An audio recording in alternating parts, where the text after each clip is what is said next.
بسم الله الرحمن الرحيم إن الحمد لله نحمده ونستعينه ونستغفره ونعوذ بالله من شرور أنفسنا ومن سيئات أعمالنا من يهده الله فلا مضل له ومن يضلله فلا هادي له وأشهد أن لا إله إلا الله وحده لا شريك له وأشهد أن محمدا صلى الله عليه وسلم عبده ورسوله يا أيها الذين آمنوا اتقوا الله حق تقاته ولا تموتن إلا وأنتم مسلمون يا أيها الناس اتقوا ربكم الذي خلقكم من نفس واحدة وخلق منها زوجها وبث منهما رجالا كثيرا ونساء واتقوا الله الذي تساءلون به والأرحام إن الله كان عليكم رقيبا يا أيها الذين آمنوا اتقوا الله وقولوا قولا سديدا يصلح لكم أعمالكم ويغفر لكم ذنوبكم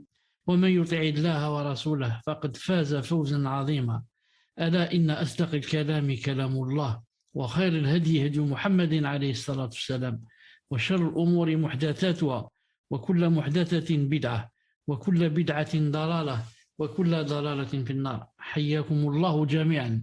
تفضل أخ سمير. Nous sommes le jeudi 10 Ramadan 1442 de l'Hégire, correspondant au 22 avril 2021. Et nous allons débuter aujourd'hui, Inch'Allah Ta'ala, le 7e cours sur les règles du jeûne. Jazakallahu khayran. On a vu dans le précédent cours qu'il y avait deux sortes d'annulatifs. Premièrement, ceux qui exigent le rattrapage seulement. Deuxièmement, et ceux qui exigent le rattrapage et l'expiation. Donc dans le cours passé, on avait vu que les annulatifs se divisaient en deux. Il y a deux sortes. Il y a des annulatifs qui exigent de rattraper seulement le jour, et on les a vus par détail, et il y a des annulatifs qui exigent le rattrapage plus la kfara, plus jeûner 2 mois consécutifs ou bien nourrir 60 pauvres. Aujourd'hui, nous allons voir, Inch'Allah Ta'ala, les choses qui n'annulent pas le jeûne. Quant à aujourd'hui, on va voir des choses qui, pour beaucoup de gens, croient que ces choses-là annulent le jeûne. Mais qu'en vérité, ces choses-là, Inch'Allah Ta'ala, n'annulent pas le jeûne. Et c'est très important de les connaître, comme quoi si jamais la personne en fait une, au moins qu'elle sache que son jeûne, Inch'Allah Ta'ala, n'est pas annulé. Premièrement, se réveiller le jour du jeûne en état d'impureté majeure. Premièrement, se réveiller le jour du jeûne en état de janaba. Celui qui dort alors qu'il est en état de jeûne et a un rêve érotique, son jeûne n'est pas annulé. Plutôt, il doit compléter son jeûne selon le consensus des savants. Donc, celui qui dort alors qu'il a entamé déjà son jeûne et fait un rêve érotique, son jeûne n'est pas annulé. Pourquoi? Parce que quand quelqu'un dort, c'est pas lui qui se commande. Donc, même son âme n'est pas entre ses mains à lui. C'est pas lui qui la commande quand il est en train de dormir. C'est pour cela que son jeûne n'est pas annulé, mais plutôt il complète son jeûne, c'est-à-dire il continue son jeûne, et il y a en cela un consensus des savants bi'idhnillahi ta'ala. De même, celui qui est entré en état d'impureté majeure durant la nuit, puis s'est réveillé en état de jeûne, son jeûne est valide. Il ne lui incombe aucun rattrapage pour la plupart des jurisconsultes, en raison du hadith de Aïcha et Salama que le messager d'Allah alayhi salatu wassalam atteignait le fajr en état de grande impureté suite à un rapport avec sa femme, puis il se lavait et jeûnait, rapporté par Al-Bukhari et Muslim. Donc, de même, celui qui, durant la nuit, s'est trouvé, ou là c'est lui qui a voulu être en état d'impureté, par exemple en s'approchant de son épouse, ensuite il s'est endormi, puis s'est réveillé en étant avec une janaba. Son jeûne est valide. Pourquoi? C'est-à-dire il ne lui incombe aucun rattrapage pour la plupart des savants, car il y a un hadith du prophète sallallahu alayhi wa sallam, d'après Aïcha et Salama, qui sont les épouses du prophète sallallahu alayhi wa sallam, comme quoi il se réveillait pendant le fajr en étant avec une janaba, suite à un rapport avec la femme, puis il se lavait et jeûnait. Donc si quelqu'un s'endort par exemple avec la janaba, même si c'est mieux de prendre sa douche ou du moins de faire le wudu, ou du moins de faire le tayammum. S'il n'a rien fait de cela, ou il a fait le muhim, il s'est endormi avec la janaba, quand il se lève le matin, même si c'est le fajr, il commence par se laver, et ensuite, prie. Mais le jeûne, il a eu déjà la niya la nuit avant de s'endormir, Inch'Allah ta'ala. Ça n'a pas d'impact sur son jeûne, bi'idhnillahi ta'ala. Deuxièmement, embrasser l'épouse et le contact direct avec elle s'il est à l'abri d'éjaculer. D'après Aïcha, radiyallahu anha, le prophète alayhi salatu wassalam m'embrassait et me touchait alors qu'il jeûnait et que je jeûnais. Il, alayhi salatu wassalam, était celui qui maîtrisait le mieux ses désirs parmi vous, rapporté par Al-Bukhari et Muslim. Donc le fait d'embrasser l'épouse ou d'avoir juste un contact avec elle, qui n'est pas un rapport, s'il est à l'abri, de se maîtriser afin de ne pas éjaculer, or ceci n'affecte pas aussi son siyam. D'après Aïcha radiyallahu ta'ala anha, elle rapporte que le prophète sallallahu alayhi wa sallam a dit m'embrasser, c'est-à-dire pendant le jeûne, et me toucher sans faire de rapport entre parenthèses, alors qu'il jeûnait et que je jeûnais. Alors il était sallallahu alayhi wa sallam celui qui maîtrisait le mieux ses désirs parmi vous. Pourquoi elle a terminé ce jugement-là en disant il était alayhi salam celui qui maîtrisait le mieux ses désirs, c'est pour dire que le fait d'embrasser ou de toucher l'épouse, c'est pour celui qui maîtrise ses désirs. Mais s'il ne maîtrise pas ses désirs, il risque d'éjaculer ou pire encore, il risque d'aller au rapport. Donc, il faut être très précautionneux. Le contact direct consiste à ce que la peau de l'homme touche la peau de la femme dans ce qui est moindre que le rapport charnel, comme l'enlacement, l'embrassement et ce qui y ressemble. Donc, sa phrase de Aïcha, radiyallahu ta'ala anha, le prophète sallallahu alayhi wa sallam m'embrassait et me touchait. En arabe, yubashiruni. Yubashiruni, le bashara, c'est la peau. Donc, elle dit que sa peau touchait ma peau. Qu'est-ce que ça veut dire ça? Ça veut dire consiste à ce que la peau de l'homme touche la peau de la femme, mais ce n'est pas jusqu'à arriver au rapport. Si on arrive au rapport, c'est très grave. Mais c'est juste la peau qui touche la peau dans le sens de l'enlacement, l'embrassement, une petite caresse, quelque chose comme ça. Mais il a été rapporté dans les Sunan avec une chaîne de transmission jugée bonne par Al-Albani, d'après Abu Huraira, radiyallahu anhu, un homme questionna le prophète alayhi salatu wassalam à propos du contact direct, entre parenthèses, de sa femme pour le jeûneur. Alors il lui autorisa. Puis, un autre lui est venu et lui a demandé. Alors il lui interdit. Celui auquel il a autorisé était vieux, tandis que celui auquel il avait interdit était jeune. Sunan Abi Daoud, tome 2, numéro 65. On vient de parler de la mubashara, la peau qui touche la peau, et on a dit que c'était permis, Inch'Allah ta'ala, mais il ne faut pas aller au rapport.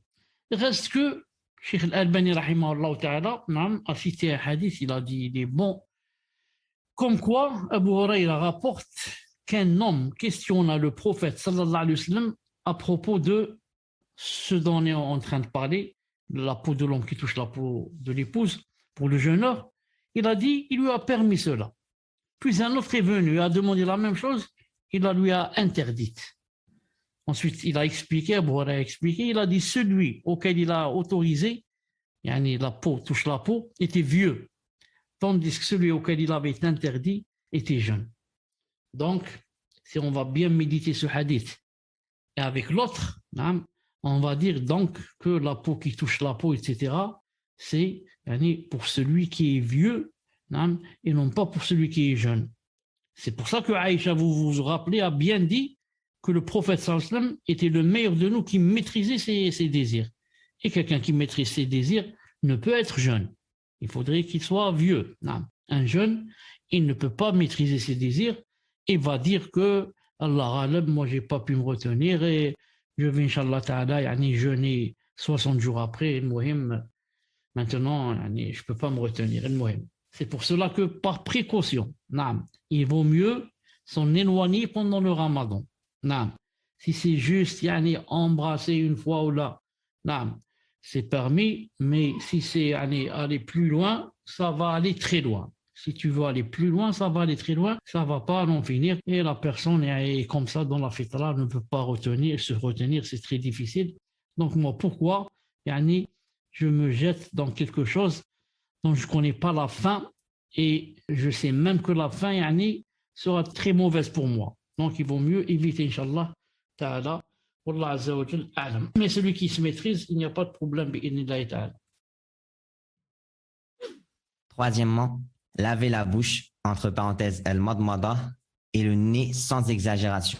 Le messager d'Allah, sallallahu alayhi wa sallam, a dit, et exagère dans l'istinshaq, le fait d'inspirer l'eau dans les narines, sauf si tu jeûnes. Ce qui n'annule pas aussi le jeûne pendant le ramadan, c'est de se rincer la bouche.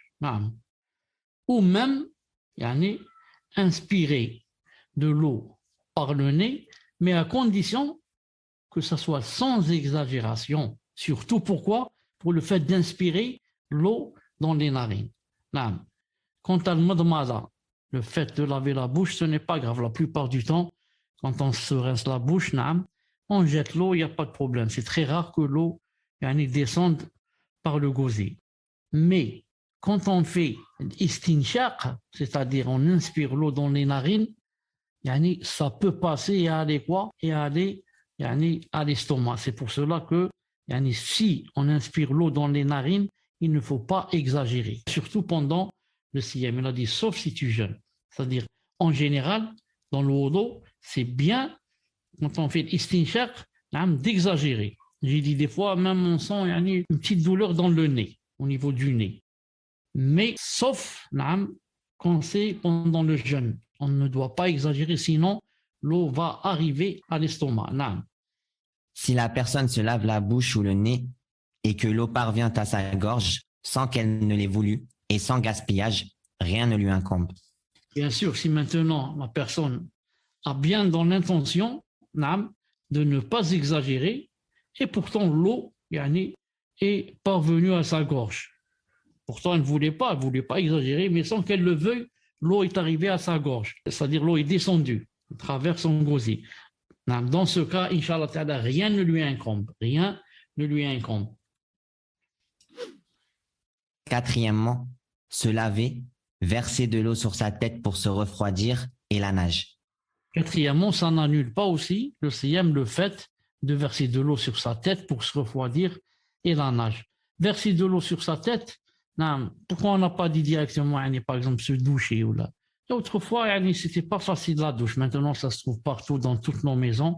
Il veut dire ici, si par exemple on prend une douche ou là on prend un récipient d'eau, on le verse sur sa tête, à cause de la chaleur, par exemple, ça n'annule pas le jeûne. Et même la nage, on va voir, Inch'Allah ta'ala. Peu avant, nous avons vu que le messager d'Allah alayhi salatu wassalam atteignit le fajr en état de grande impureté suite à un rapport avec sa femme, puis il, alayhi salatu wassalam, se lavait et jeûnait. On vient de voir que le prophète sallallahu alayhi wa sallam des fois se levait en état de janaba et c'est le fajr. Donc qu'est-ce qu'il fait? Il va bien sûr prendre la douche pour prier subh. Donc quand il prend sa douche, il va bien mouiller sa tête et tout son corps. Donc le fait de verser de l'eau sur la tête n'annule pas le jeûne bi'idhnillahi ta'ala. D'après certains compagnons du prophète alayhi salatu wassalam, qui a dit « J'ai certes vu le messager d'Allah alayhi salatu wassalam au Arj verser de l'eau sur sa tête alors qu'il était en état de jeûne, en raison de la soif ou de la chaleur. » Sahih Abi Daoud, numéro 2348. Donc d'après certains compagnons, à part qu'on a cité que le prophète se lavait quand il était en janaba, se lavait après le fajr, certains compagnons rapportent, il a dit, j'ai vu le messager alayhi salam au Arj. Au Arj, c'est quoi? C'est une vallée pas loin de Médine, une vallée. Il a dit, je l'ai vu là-bas, dans cette vallée, verser de l'eau sur sa tête alors qu'il était en état de jeûne. Pourquoi il a fait cela? En raison de la soif ou de la chaleur. Et il l'a fait devant les compagnons pour montrer que c'est le jugement d'Allah subhanahu wa ta'ala et qu'il n'a pas tiré cela de sa tête et pour aussi qu'il soit un modèle pour les autres. Si vous avez vraiment, c'est la chaleur, vous avez vraiment la tête qui est chaude et qui veut éclater, c'est permis de jeter de l'eau et de verser de l'eau sur la tête, Inch'Allah ta'ala. Quant au fait de nager durant la journée de Ramadan, il y a deux cas. Le premier cas, s'il pense que l'eau va très probablement pénétrer jusqu'à son gosier à cause de la nage, dans ce cas, il ne lui est pas permis de le faire et il lui est illicite de pratiquer la nage en journée de Ramadan. La preuve de cela est le hadith. طيب. Donc il y a deux cas pour celui qui veut nager pendant le ramadan. Le premier cas, c'est la personne qui pense que l'eau va très probablement pénétrer jusqu'à son gosier à cause de la nage et qu'il ne sait pas nager et que ça lui arrive à chaque fois qu'il nage, il y a l'eau qui rentre dans sa bouche. Dans ce cas, il ne lui est pas permis de le faire. Il lui est même haram de pratiquer la nage en ce journée de Ramadan. Quelle est la preuve? La preuve, c'est le hadith qui suit. Le prophète alayhi salam a dit Et exagère dans l'istinshaq, le fait d'inspirer l'eau dans les narines, sauf si tu jeûnes. donc, sallallahu alayhi wa sallam, il a dit exagère quand tu fais le wudu dans l'istinshaq, le fait d'inspirer l'eau dans les narines, mais attention, sauf si tu jeûnes. Donc, si tu jeûnes, attention, l'exagération n'est pas permis parce que ça va être la cause de faire passer l'eau par le nez jusqu'au gosier, jusqu'à l'estomac. Alors, qu'en est-il pour quelqu'un qui va nager et toute la vague rentrer dans sa bouche et bien sûr aller jusqu'à l'estomac? Al-Adlu'i, alayhi rahmatullah, a dit, s'il sait de son habitude que l'eau arrive à son gosier, s'il s'immerge et qu'il ne lui est pas possible de l'éviter, alors il lui est illicite de s'immerger. Donc, Al-Adlu'i a dit aussi, rahimahullah, s'il sait de son habitude, parce qu'il se connaît, il sait de quelle façon il nage et est-ce qu'il sait nager ou il ne sait pas, s'il sait de son habitude que l'eau va arriver à son gosier, s'il va s'immerger, rentrer sa tête sous l'eau, et que c'est impossible d'éviter cela, alors c'est haram pour lui de s'immerger et de se jeter à l'eau s'il va surtout entrer sa tête. Donc ça c'est le premier cas, que la personne sache au préalable que si elle va nager, l'eau va rentrer dans son gosier et donc par conséquent va arriver à son estomac. Deuxième cas. Le deuxième cas, si le nageur pense que l'eau n'entrera pas jusqu'à son estomac par la bouche ou le nez et qu'il maîtrise la nage de manière à garantir la préservation de son jeûne, alors il n'y a pas de mal pour lui à nager.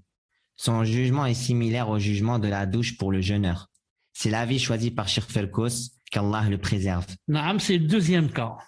Je sais que j'ai l'habitude de nager et que jamais l'eau ne rentre jusqu'à arriver à mon estomac. C'est-à-dire, je sais que l'eau ne rentre ni par ma bouche ni par mon nez.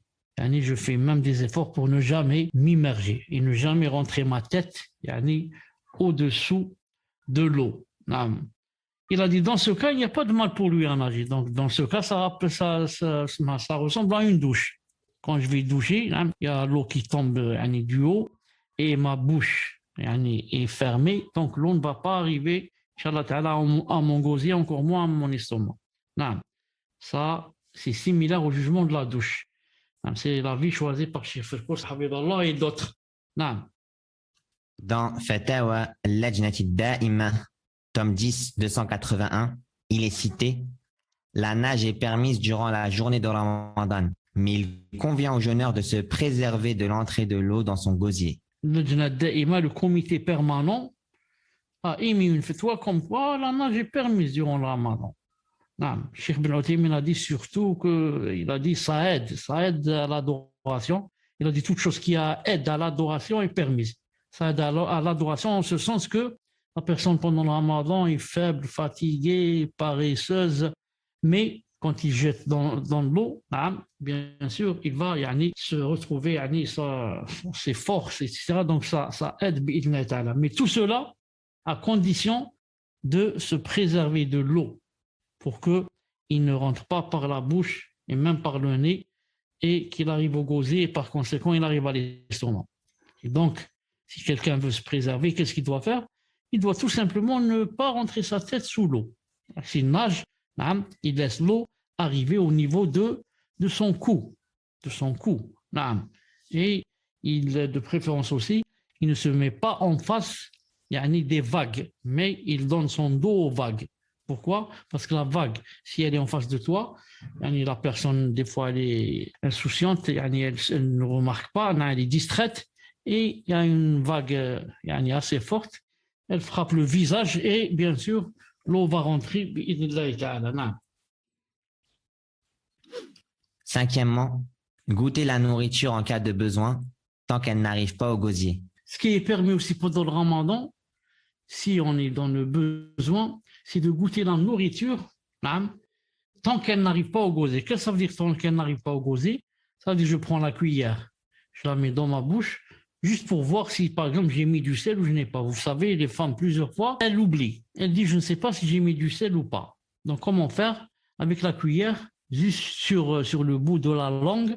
Ensuite, elle va savoir s'il y a du sel ou pas. Ensuite, ou là, si c'est, comment on dit har, si c'est, comment? Si c'est piquant. Si c'est piquant ou pas, par exemple. Ensuite, elle jette ce qu'elle a dans la bouche, bi'idhnillah subhanahu wa ta'ala, et ceci en cas de besoin. Ceci en cas de besoin. D'après Ibn Abbas, radiyallahu anhuma, qui a dit « Il n'y a pas de mal à goûter le vinaigre ou une chose tant qu'elle n'entre pas dans sa gorge alors qu'il jeûne. » Hadith bon, voire Al-Irwa 937. Donc, d'après Abdullah ibn Abbas, radiyallahu ta'ala anhu, il a dit il n'y a pas de mal.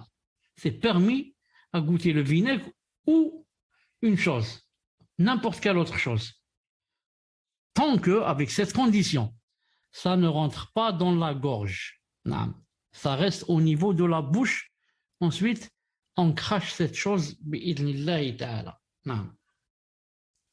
Sixièmement, la hijama est le don du sang pour celui qui ne craint pas de devenir faible. Sixièmement, parmi les choses qui n'annulent pas le siyam, c'est de faire la hijama, ou bien de donner de son sang, mais ces deux-là à une condition, pour celui qui ne craint pas de devenir faible. Voilà la condition. C'est-à-dire, si je sais qu'en faisant la hijama ou en donnant de mon sang, je vais faiblir et peut-être tomber par terre et peut-être m'évanouir et peut-être ne pas continuer à jeûner, dans ce cas, ça devient haram. Non, à cause du hadith, la zarar wa la dirar.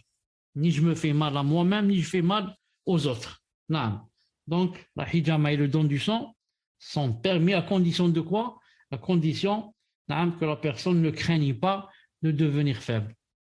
Il a été authentiquement rapporté du prophète alayhi salatu wassalam, de plusieurs voix qu'il a dit, sallallahu alayhi wa sallam, celui qui subit et celui qui pratique la hijama ont rompu le jeûne. Al-Irwa 931. Pourtant, il a été rapporté authentiquement du prophète sallallahu alayhi wa sallam qu'il a dit que celui à qui on fait la hijama ou celui qui fait la hijama, les deux ont rompu le jeûne. C'est un hadith authentique, authentifié par Al-Albani. C'est pour ça que beaucoup de savants maintiennent le fait ou le jugement de dire que celui qui fait la hijama ou on la lui fait, les deux, il a dit, ont rompu leur jeûne. Ont rompu leur jeûne. Et bien sûr, celui à qui on a fait la hijama, c'est clair, parce qu'il y a le sang qui est sorti de lui. Mais pourquoi celui qui fait lui-même, pourquoi lui aussi, son jeûne a été rompu? C'est simple, parce qu'autrefois, le hajjam, il faisait avec sa bouche. Avec sa bouche, il inspire. Alors sûrement que le sang va aussi lui passer par son gosier et descendre à l'estomac. Ce n'est pas comme maintenant, avec les ventouses et il y a quelque chose sur laquelle on va... Comme ça. Le pistolet. Le pistolet, par exemple. Donc, notre bouche est loin. Il n'a aucun rapport avec la hijama. Mais autrefois, non. Il tirait, aspirait avec quoi? Avec sa bouche. Donc, si on va prendre ce hadith, les deux ont rompu le jeûne. Si on va prendre de ce hadith. C'est l'avis choisi par Cheikh al-Islam Ibn Taymiyyah, alayhi rahmatullah, et parmi les contemporains, Cheikh Ibn Baz et Cheikh Ibn al-Uthaymin, qu'Allah leur fasse miséricorde. Parmi les contemporains, donc, Cheikh Ibn Baz, Cheikh Ibn al-Uthaymin, il dit celui qui fait la hijama, l'homme qui fait, c'est pas celui à qui on fait, celui qui fait. Et celui à qui on fait, les deux, ils ont rompu leur jeûne, ils ont dit, alhamdoulilah, on a un hadith authentique qu'on vient de citer maintenant. Il a été authentiquement rapporté d'Ibn Abbas, radiyallahu anhuma, que le prophète, alayhi salatu wassalam, s'est fait pratiquer la hijama alors qu'il jeûnait, rapporté par Al-Bukhari.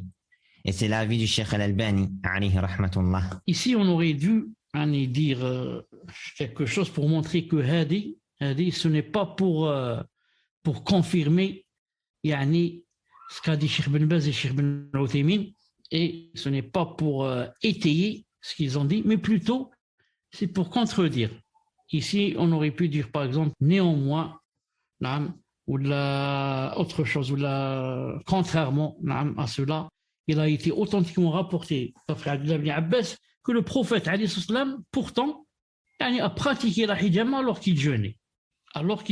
Donc on a des hadiths qui disent que comme quoi celui qui fait la hijama, son jeûne est rompu, et des hadiths où le prophète authentique, il a fait la hijama alors qu'il était en état de jeûne. Maintenant, on va voir donc c'est quoi le plus juste, c'est quoi le plus prépondérant. L'avis authentique est, soit on dit que la rupture du jeûne de la part de celui qui fait la hijama et celui à qui on l'a fait est abrogée avec un autre hadith, qui est le hadith d'Abu Sa'id al-Khudri, radiyallahu anhu, qui a dit, le prophète, alayhi salatu wassalam, a permis la hijama aux jeûneurs. Al-Irwa, tome 4, numéro 74. Donc maintenant, on a des hadiths qui, pour nous, dans nos têtes, sont contradictoires. Sinon, il n'y a jamais la parole du prophète ne peut être contradictoire, ni la parole du prophète ni la parole d'Allah subhanahu wa ta'ala. Donc ici, on est obligé de trouver une solution. Soit on va dire que le hadith qui a dit que celui qui fait la hijama, et que celui à qui on fait la hijama, les deux, leur jeûne a été rompu, on dit ce hadith a été abrogé par le hadith de Abi Sa'id al-Khudri radiyallahu ta'ala anhu, qui rapporte que le prophète a permis la hijama aux jeûneurs. Donc on va dire le fait que la parole du prophète que la hijama annule le jeûne, ça c'était au début. Ensuite est venu un autre hadith qui a abrogé le premier. Il a dit que le prophète a permis la hijama. Ce qui veut dire quoi? Ce qui veut dire qu'elle était déjà interdite. Et il a dit il l'a permise. Donc le premier hadith qui dit elle n'est pas permise est abrogée. Ça c'est la première alternative. La deuxième, qu'est-ce qu'on peut dire? Soit on dit que l'interdiction de la hijama pour le jeûneur ne la rend pas illicite. Ainsi, on comprend le hadith, celui qui subit et celui qui pratique la hijama ont rompu le jeûne, selon le sens qu'ils finiront par rompre le jeûne. La deuxième alternative, c'est de dire que quand il y a une interdiction en islam, ce n'est pas obligé que ça veut dire que c'est haram. Ça peut être interdit dans le sens de makruh, c'est tout. Makruh, pas haram. Ça. Donc ici, on va dire que le hadith qui a dit que c'est interdit de faire la hijama, le prophète parlait dans le sens de ces makruh. En ce sens qu'il voulait dire que celui qui fait la hijama, il va terminer par rompre le jeûne. C'est-à-dire il va faiblir, ensuite il ne va pas pouvoir continuer à faire le jeûne. C'est pour cela, c'est makruh pour lui de faire la hijama. Cela est conforté par ce qui a été authentiquement rapporté de certains compagnons, qu'Allah les agrée, à savoir que le prophète alayhi salatu wassalam n'a pas recommandé la hijama et le fait de jeûner la nuit avec le jour, sans pour autant les interdire, par miséricorde pour ses compagnons, radiyallahu anhum.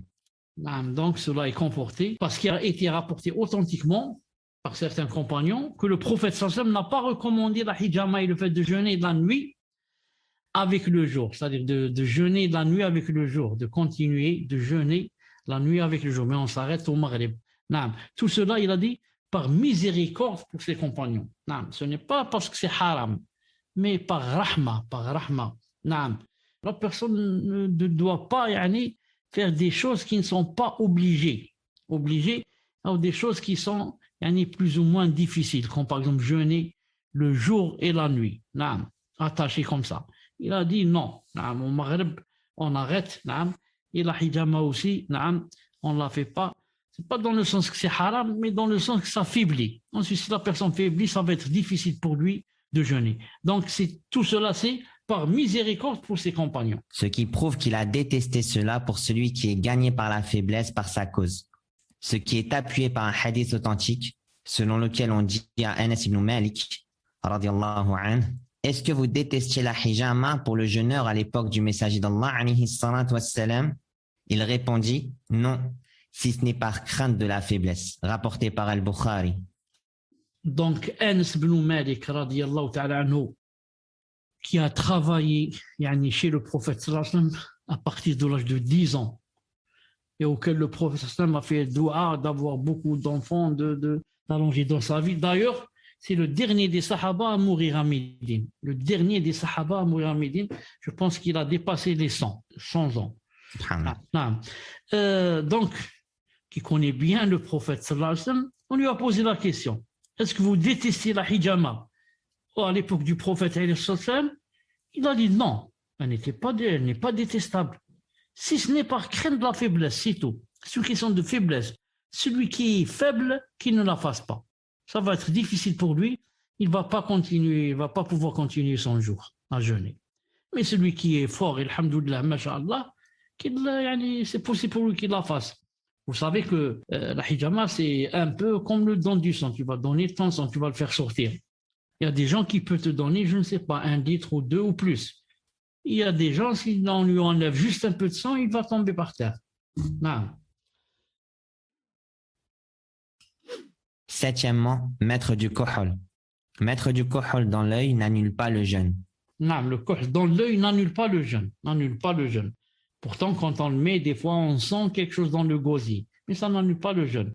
Pourquoi? Parce que l'œil n'est pas un canal qui fait arriver les choses à l'estomac.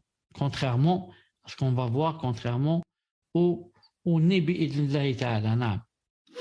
Huitièmement, utiliser les gouttes. Mettre des gouttes dans l'œil et l'oreille n'annule pas aussi le jeûne, même s'ils trouvent leur effet dans la gorge, comme l'a indiqué Cheikhul Islam, rahimahullah. En effet, l'œil et l'oreille ne sont pas des canaux qui conduisent à l'estomac, contrairement au nez, car le nez fait partie des entrées qui mènent à l'estomac, en raison de sa parole, alayhi salatu wassalam, et exagère dans l'istinshaq, le fait d'inspirer l'eau dans les narines, sauf si tu jeûnes. Le kohl khras, on a vu son jugement, c'est permis, il n'y a pas de problème. Reste, utiliser les gouttes. Mettre des gouttes dans l'œil ou bien dans l'oreille n'annule pas aussi le jeûne. Alhamdulillah. Même si on va trouver leur effet dans la gorge, comme l'a indiqué Cheikh al-Islam Taymiyya rahimahullah ta'ala.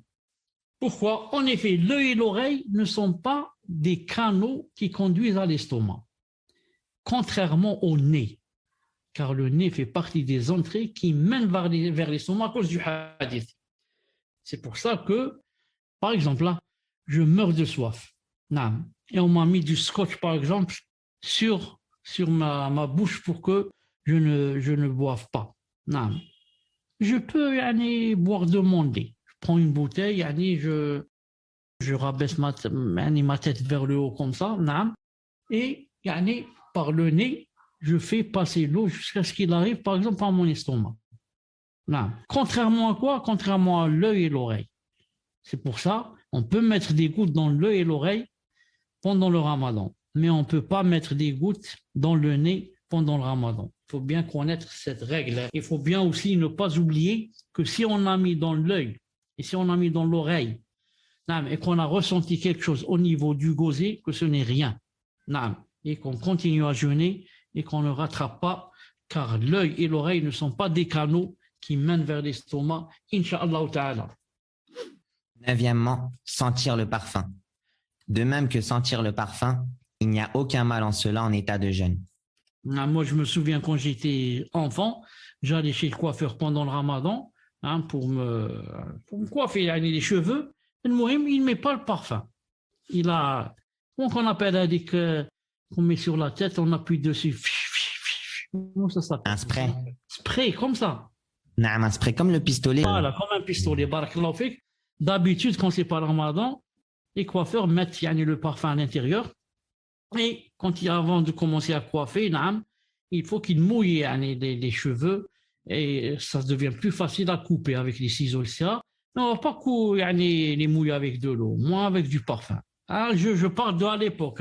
On revient marche arrière, 40 ou 50 ans, c'était comme ça. Mais pendant le ramadan, non. Pendant le ramadan, il remplit le spray, ou là, comment ça s'appelle? Il le remplit d'eau. il le remplit d'eau. Pourquoi? Il dit c'est haram. C'est haram, yani, le parfum pendant le ramadan.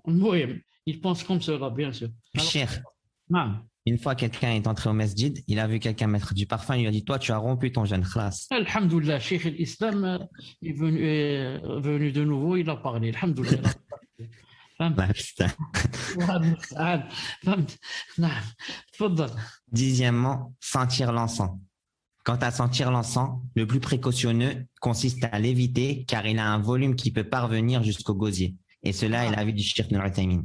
بخور نعم فيما يخص البخور نعم يعني الشيخ بن عثيمين est d'avis que il vaut mieux éviter. Pourquoi? Car ça يعني l'encens هذا ça comme ça يعني شغل un volume يعني une forme qu'on voit comme ça et qui peut arriver يعني هذا الدخان هذا يعني il va arriver يعني jusqu'à l'estomac.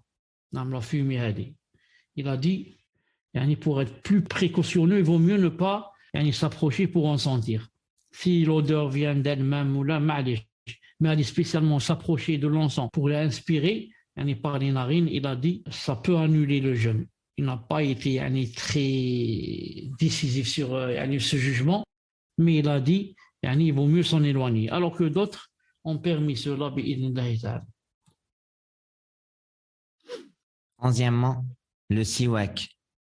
Les jurisconsultes sont unanimes sur la permission d'utiliser le siwak pour le jeûneur. Toutefois, certains ont considéré qu'il était préférable de délaisser le siwak pour le jeûneur après le zénith du soleil.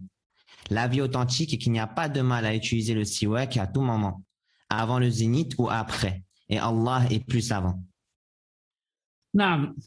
Donc tous les fuqaha, inchallah ta'ala, sont unanimes pour dire que c'est permis d'utiliser le siwak pendant le jeûne. Mais certains d'entre eux, si ce n'est pas beaucoup, ont considéré qu'il était préférable de le laisser après le dhuhr. Ils disent après que le soleil ait quitté le zénith, il vaut mieux ne pas utiliser le siwak. Mais ce n'est pas vrai. L'avis authentique, le plus prépondérant, Inch'Allah Ta'ala, c'est qu'il n'y a pas de mal à utiliser le siwak à tout moment, que ce soit avant le zénith ou après. Et Cheikh Ubayd, Hafidahullah Ta'ala, lui a posé la question, est-ce que c'est permis pendant le ramadan d'utiliser un siwak qui donne le goût de la menthe, par exemple, ou du citron, parce que maintenant il y a des siwaks qui ont aussi un goût. Il a dit c'est permis, Cheikh Ubayd. Il a dit c'est permis, car le but, ce n'est pas la menthe ou le citron, le but c'est le siwak. Il a dit le but c'est le siwak, même si ça a un goût, là il a dit c'est permis. Ça c'est l'avis de Cheikh Ubayd, hafidallah ta'ala. Douzièmement, avaler les glaires. Cheikh Ibn al-Uthaymin alayhi rahmatullah a dit, l'avis prépondérant est que les glaires n'annulent pas le jeûne, même s'ils parviennent à la bouche et que la personne les avale. Elles n'annulent pas le jeûne. Toutefois, la personne ne doit pas les avaler, car les gens de science ont interdit cela. En effet, c'est une chose dégoûtante et il ne convient pas à la personne de les avaler. Voir Liqa al-Bab al-Maftuh numéro 153. Non, par rapport aux glaires et le fait de les avaler, il y a des divergences, mais alhamdoulilah, Cheikh Ibn Uthaymin rahimahullah ta'ala a dit, ça n'annule pas le jeûne. C'est ça l'essentiel, ça n'annule pas. Néanmoins, ce n'est pas bien de les avaler, car les gens de science ont interdit cela. Il a même dit dans une autre fatwa que c'est haram. Il a dit c'est une chose dégoûtante et il ne convient pas à la personne de les avaler. Donc nous, ce qui nous intéresse ici, c'est quoi? C'est que ça n'annule pas le jeûne dans le cas où on les a avalés, même s'il ne fallait pas les avaler. Tandis que Cheikh Salih al-Fawzan, hafidahullah ta'ala, est d'avis de séparer entre le cas où les glaires descendent du nez et le cas où elles remontent depuis la poitrine. Donc Cheikh Ibn Uthaymin a dit, il n'y a pas de problème pour celui qui avale les glaires.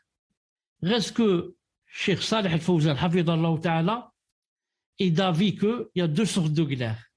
Il y a les glaires qui descendent du nez et les glaires qu'on fait remonter de la poitrine.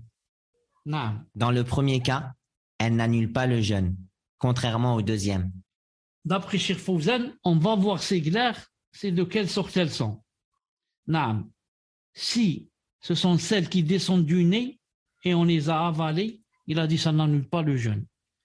Mais si ce sont des glaires, naam, qui sont montées de la poitrine, qu'on a fait remonter de la poitrine, il a dit dans ce cas, ça annule le ramadan. Ça, c'est l'avis de Cheikh Fawzan, hafidahullah ta'ala. Quant à Cheikh bin Uthaymin, rahimahullah ta'ala, il n'a pas fait cette distinction entre les sortes de glaires. Donc, le prochain cours et dernier, ce sera sur les 3 conditions des annulatifs, Inch'Allah ta'ala. Car les annulatifs ont des conditions. سبحانك اللهم وبحمدك اشهد ان لا اله الا انت استغفرك واتوب اليك السلام عليكم ورحمه الله وبركاته